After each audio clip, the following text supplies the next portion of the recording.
We never saw this coming. That's what they always say. Here's the thing. They did. They always did.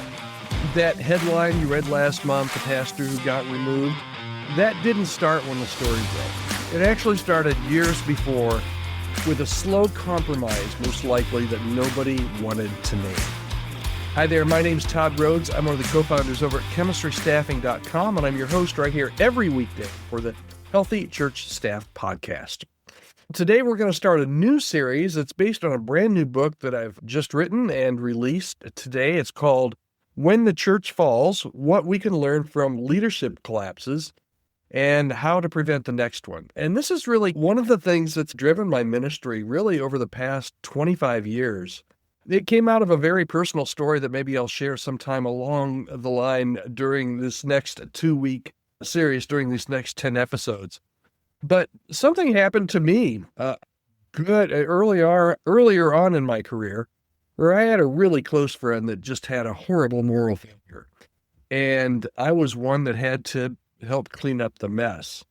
And ever since that time, I have really been introspective. Whenever I see another leader fall or a church failure or a leadership failure, I don't pile on. At least I don't think I do. I hope I don't. But what I do is take a look at that and wonder what happened there. I try to do a little bit of an autopsy on that situation, because here's the truth. Something happened there that devastated an individual. And when you're in ministry, it's not just that you're hurting yourself. It's that you hurt your family, you hurt your church. It has some really huge spiritual implications when leaders fall. And I always wonder what happened. And I always wonder what could have been done so that this didn't happen. And that's what this book is about. And that's what our series is going to be about right here on the Healthy Church Staff Podcast for the next couple of weeks. We're going to start today. And I'm going to start with this truth. Okay? This is kind of the basis for our whole time together on this topic. Leadership failure happens more like erosion, not like lightning. We're all drawn to the drama. We're all drawn to the kind of explosive fall that came out of nowhere after 30 years of ministry, but it came out of nowhere. But the reality is, the collapse rarely works that way. It's usually slow and quiet. It's usually even almost invisible. A leader maybe pulls back from real relationships, and then the feedback stops flowing, and they're tired, and rest becomes a luxury, and nobody really asks how the pastor's doing anymore. I've seen this pattern over, and it's not like anybody wakes up as a pastor and says, today I'm going to do something really stupid. But over time, little decision by little decision, it happens. And here's the kicker of this whole thing. That erosion, when it's happening behind the scenes, it's hardly even noticeable sometimes. In fact, erosion often looks like success. Now, listen, this is the dangerous part, okay? Here's the truth. A ministry can be growing. It can be growing exponentially while a leader's soul inside is shrinking. There can be bigger crowds and bigger budgets and more influence, and at the same time, all while the person is at the center of just quietly unraveling personally and spiritually. We often mistake momentum for maturity, but let me tell you, momentum and maturity, they are not the same thing. Barna says that only 1 in 5 pastors rate their mental and emotional health as 1 in 5. So the shell looks healthy, but the roots are just slowly and surely drying out. And we don't speak up because our culture won't let us. For crying out loud, it's the church. In healthy environments, people name their concerns early, but too often in the church and church cultures, they protect that leader instead of protecting the people. Staff members are going to fear being labeled as disloyal.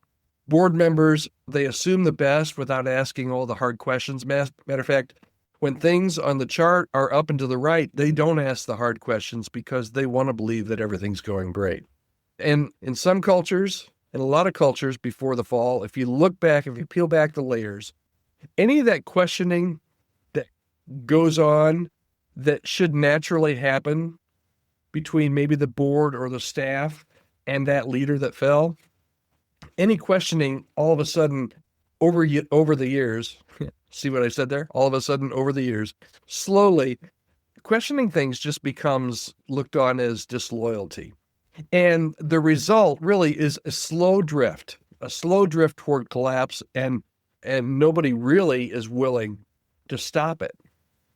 So, question is, Todd, when does it really begin? I don't know, but I think it begins at that moment when a leader stops paying attention to their soul, when their self-awareness gives way to their self-preservation. And I hear this a lot from pastors, when nobody feels safe enough to ask the hard questions. And it happens when a church mistakes momentum for maturity. Here's the bottom line.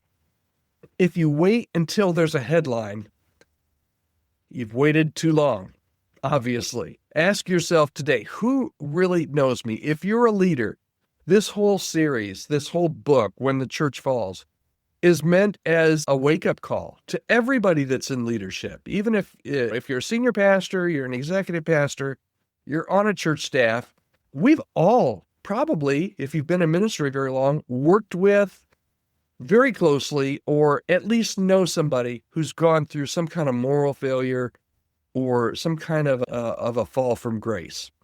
And so this series is more of a preventative action for you. This book is more of a preventative action for you to put up those safeguards, to put up those guardrails, to identify the signs that you may be at risk or your church may be at risk. So here are some of the action steps as we get started on this first day. Just some introspective questions that I would love for you to ask yourself. First one is, who really knows me? Who really knows me? And who has permission to challenge me? Take just 5 minutes this week and honestly evaluate this. Is your private character still aligned with your public persona? Or over time, have they gotten apart and are different from each other? So as I mentioned, this is episode 1 of a special series.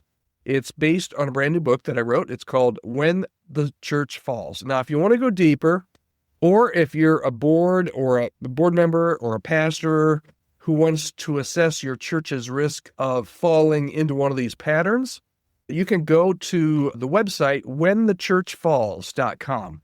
whenthechurchfalls.com.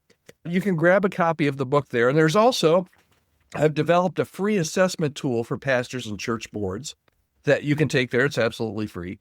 And if you need help navigating any of this kind of thing, man, I'm your guy. Shoot me an email, podcast@chemistrystaffing.com, podcast@chemistrystaffing.com. You can also reach out to me at my new website as well at todd.church. All right, that's episode 1 of 10 episodes in this series. I hope you'll join me again tomorrow.